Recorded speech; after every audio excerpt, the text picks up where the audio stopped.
up, everybody? This is Daniel Rock 08 here, back with another review. This time around, it's WrestleMania 11. And just like what I said with WrestleMania 10, how the difference in that show and this show is night and day. Well, it's funny, I recorded that in the daytime, and I recorded that in the nighttime. I kind of did that on purpose.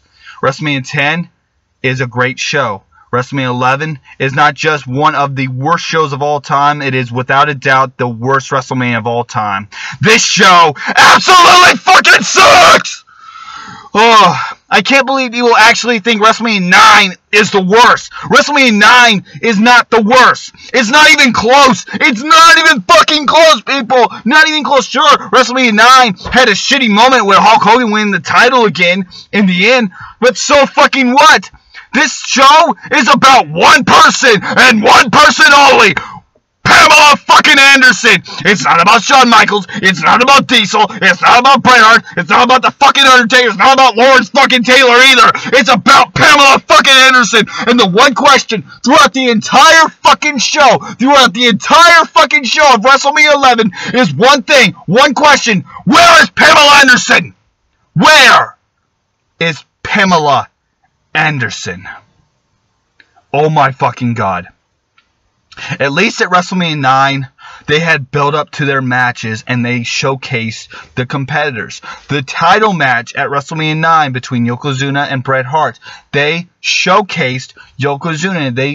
They build up Yokozuna like a monster.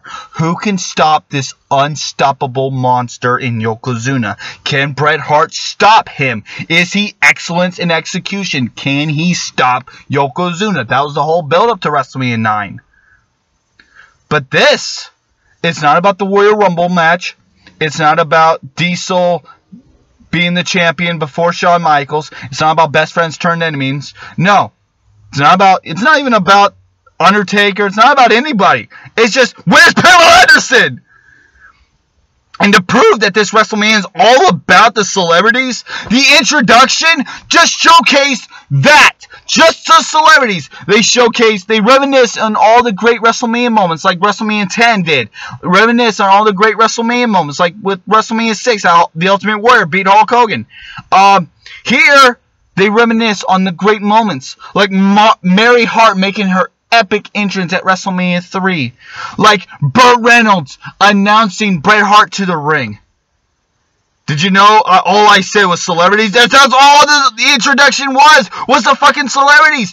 WrestleMania 11 continues its tradition, starring Pamela Anderson, Jennifer McCarthy, Jonathan Taylor Thomas, Nicholas Totoro, Salt and Pepper, which they didn't fucking use. Lawrence Taylor's All-Star Pro Team. Yeah, they just said starring all these celebrities. They didn't say what's going on. You don't know what the fuck's going on here.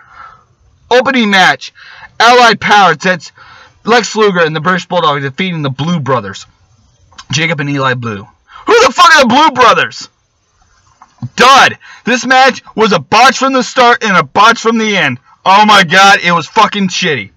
Next up we have Jeff Jarrett and Razor Ramon going to, I think, a double disqualification in the Intercontinental title match. Yeah, that's fucking great. A double disqualification. I fucking hate that shit. This match was going good until the fucking Roadie and 1-2-3 Kid got involved, leading to a disqualification. A 4 out of 10.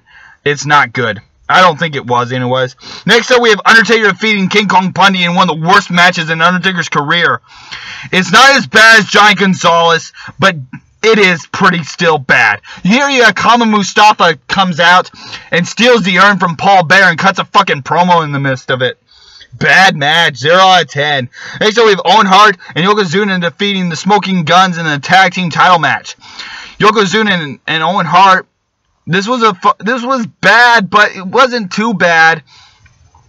I give it a 2 out of 10, but Owen Hart and Yokozuna just needed better opponents. Jeez, maybe they should have fought the Bulldog and Lex Luger for fuck's sakes. You have the Bulldog and Lex Luger, your fucking next Hulk Hogan, supposedly, and an international sensation and Bulldog, and they're facing the Blue Brothers. What the fuck is that? And you have Owen Hart and Yokozuna facing fucking Cowboys. What the fuck is this wrong with this generation? What the fuck's wrong with this era? Oh my god. This show fucking is horrendous. Next up, we have, and it just begins, and it just starts and continues. Oh my God, Bret Hart and Bob Backlund in an I Quit match. The difference between this match and their Survivor Series match is night and day. Night and day. That match was incredible. This match was the bottom beating shit. It was so fucking terrible. We had Roddy Piper being the special enforcer, being the referee in this I Quit match.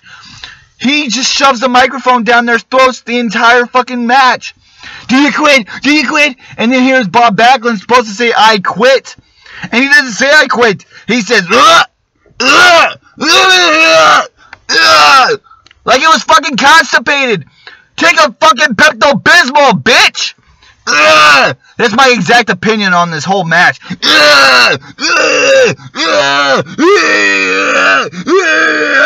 What the fuck? 0. And then we have Diesel versus Shawn Michaels in the World Wrestling Federation title match. Diesel picking up the victory.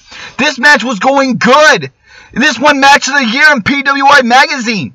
But it was going good, going good. The problem was with this match is every time it was good, going good, they just kept talking about Pamela Anderson.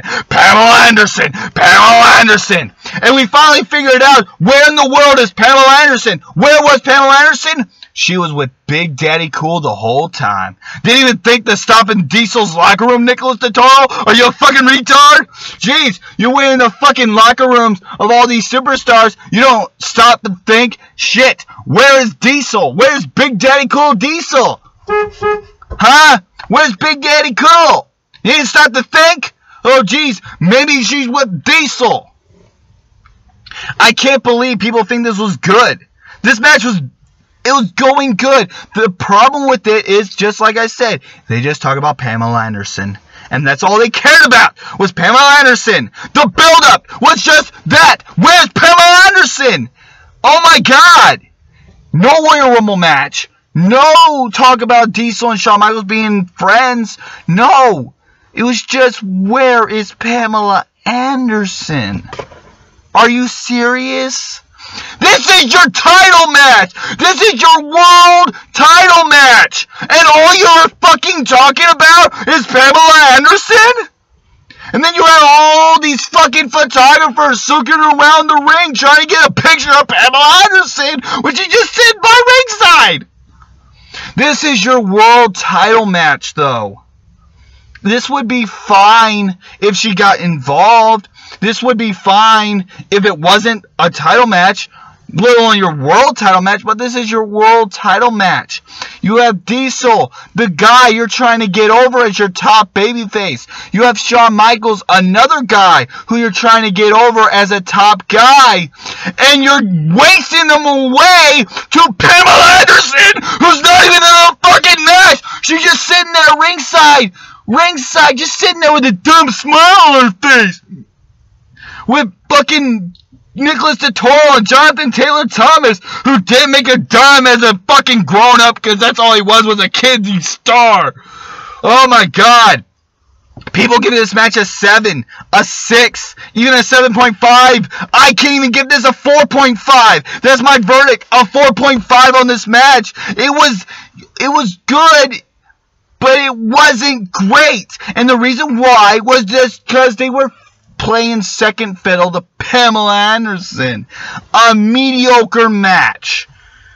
How did it win Match of the Year for PW? I have no fucking idea, because I can think of 100 matches, even in 95, that were better than this. You want to know a better match? Bret Hart versus Diesel from Survivor Series. You want to know a better match? The next match, the main event, Lawrence Taylor versus Bam Bam Bigelow. That's right, this is Match of the Night. Why is this Match of the Night? Because it had a build-up. It had a proper build. It had a feud. Bam Bam Bigelow slapped the taste out of Lawrence Taylor's mouth at the Royal Rumble. That's all we needed. They had a little press conference. They had a little workout session in Times Square or whatever.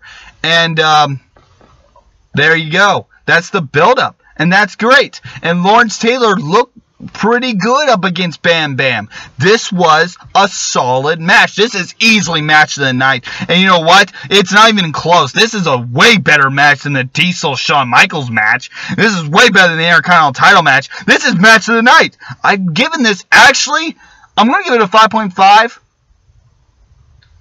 Yeah, that's my review. I'm going to give it a 5.5 out of 10. Bam Bam made Lawrence Taylor look really good. And Lawrence Taylor picked up the victory. This was great.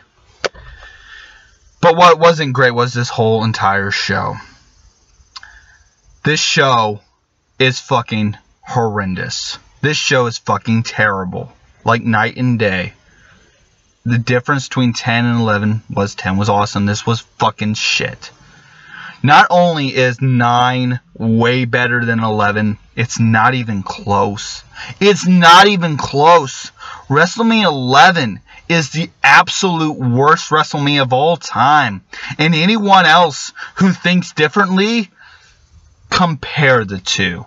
I'll give you a nice comparison right now. Bret Hart and Yokozuna actually had a right build-up. They talked about Yokozuna being a dominating force. Can Bret stop the unbeatable Yokozuna? The build-up to the title match here was one question. Where's Pamela Anderson? They had a good Intercontinental title match. A solid Intercontinental title match. This wasn't as good. Not even close as good. They also had good tag team matches. This didn't. Yes, they had a terrible Undertaker match, but this did too. The difference between 9 and 11. 9 is not just slightly better, but it's way better. Like I said, 9 in comparison to 11 looks like WrestleMania 19. This is not just the worst WrestleMania of all time. It is one of, maybe, the absolute worst shows in the history of WWE. I might even go as far as to say, besides Heroes of Wrestling, this might be the absolute worst show in the history of professional wrestling. And that includes Halloween Havoc 2000! That includes that terrible piece of shit! That includes all those bad WCW 2000 pay-per-views! That includes King of the Ring 95! That includes December to Dismember! Get the fuck out of here! WrestleMania 11! The absolute worst WrestleMania of all time. And quite possibly, the absolute worst show in the history of wrestling. Period! Period! I give this a 1.5 out of 10. And that's my final verdict on that. And I have to answer and I have to give you one more question. Where's Pamela Anderson? Well, here's my answer to that. I don't give a Brahma Bull's fucking candy ass. Where is Pamela Anderson? Because this WrestleMania was supposed to be about Shawn Michaels, Diesel, Bret Hart, Undertaker, Lawrence Taylor, and Bam Bam Bigelow. And all those guys had to take second fiddle to Pamela Anderson, who wasn't even doing anything. And the match she was supposed to be involved with was semi-main event. The whole build-up to this WrestleMania was about where in the world is Pamela Anderson? And she wasn't even involved in the title match.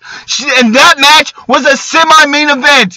Imagine that. That's like if WrestleMania 14 was built up all around Mike Tyson, and he didn't even get involved in that title match, and that title match was a semi-main event. Think about that. Think how mind-blowing fuckness that was. Anyways, WrestleMania 11 fucking sucked. Period. Worst show ever. Worst WrestleMania ever. I see you next time with WrestleMania 12, where they actually showcase the superstars prominently with an Iron Man match between Bret the Hitman Hart and Shawn Michaels. Anyways, my opinion, one last opinion on WrestleMania 11. Also, there were a lot of microphone problems too. One last opinion.